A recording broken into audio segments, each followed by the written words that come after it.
It is a great honor to be here.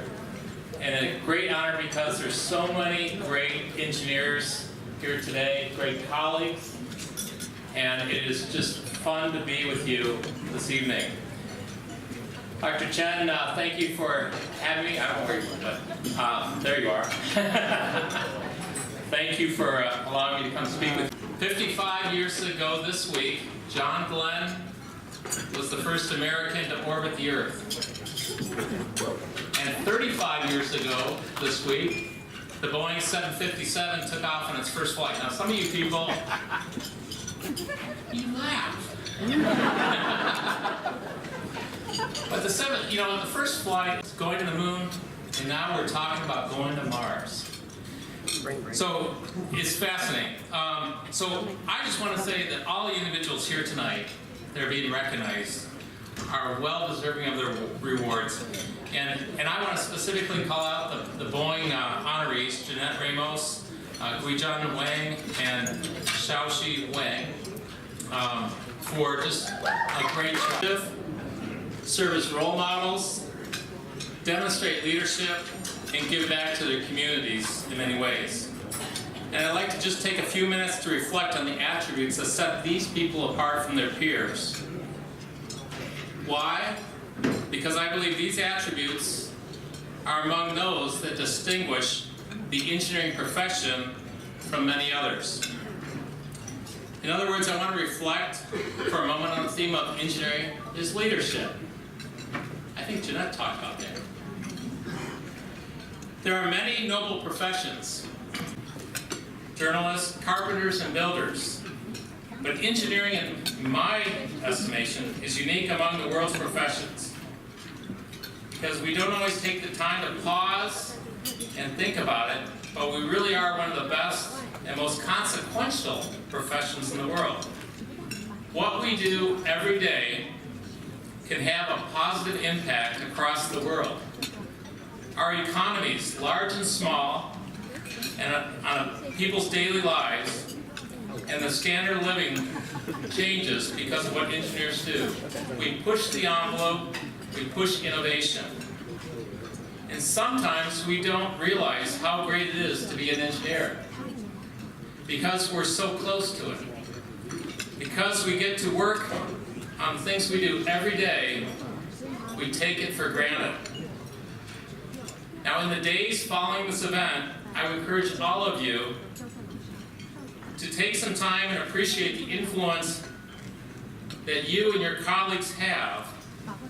Give some thought collectively to what you've accomplished and what you're about to accomplish in the future. I believe that those of you who have devoted your lives to the profession actually have a mandate to keep pushing to make life better for all of us. Consider that we now live in a world that is almost completely defined by engineered products, large and small. Everywhere we look, and almost everything we touch and use was designed by an engineer, taking initiative, showing leadership, and working in concert with others to deliver a potentially game-changing product. Consider that dams, bridges, buildings, Great Wall of China, the Abacus, elevators, farming equipment, automobiles, and yes, airplanes are all engineered. But engineers also help to devise chairs, desks, motorboats, sports equipment, photocopiers, telephones, iPhones, iPads, and computers. You can't do anything or go anywhere without encountering something that was engineered. We are so used to working with and using so many of these products that we often overlook or forget about the technology breakthroughs and achievements that led to their initial creation. And then we overlook the technology genius that has made many of these products better and better year after year and generation after generation. In fact, we're so used to some of these technologies being interwoven in our lives, we simply expect new and better products will continue to be made available to us and will make our lives better and better every day. We take for granted, for instance, that we can speak directly to our son or daughter traveling in South America by using FaceTime or Facebook Messenger on our wireless handheld iPhones or other smart devices.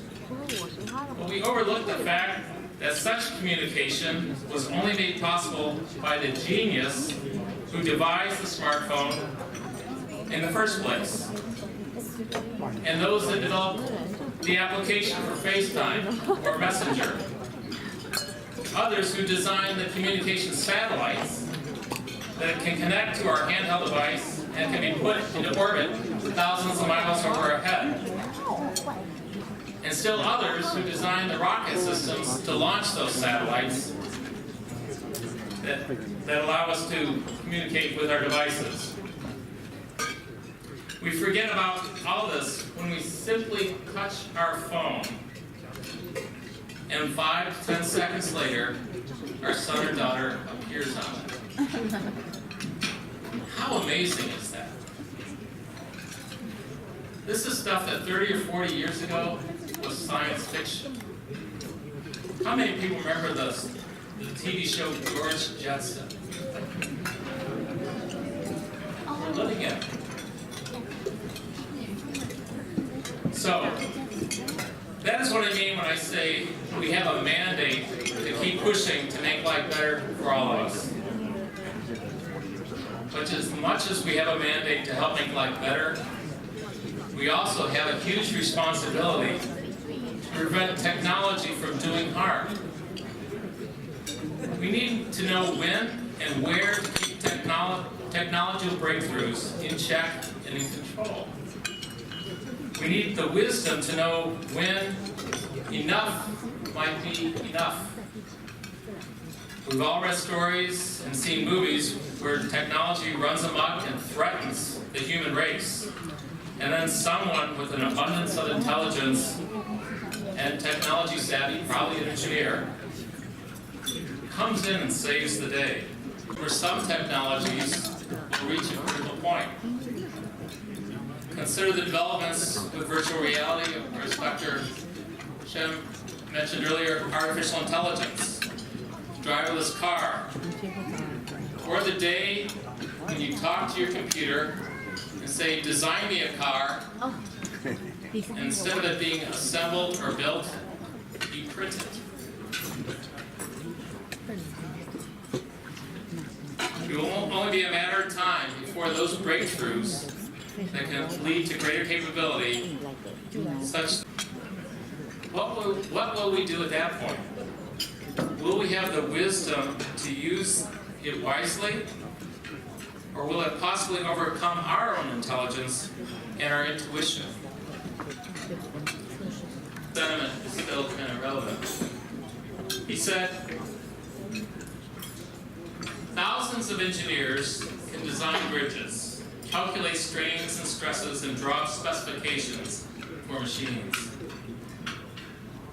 But the great engineer is the person who can tell whether the bridge or the machine can win. Engineering is a unique and noble profession. We are all fortunate that we get to work as engineers and have so much influence on the world and the lives of millions of people. We should cherish and celebrate it again and again, as we're doing this evening. But we should also acknowledge that with great opportunity comes wisely.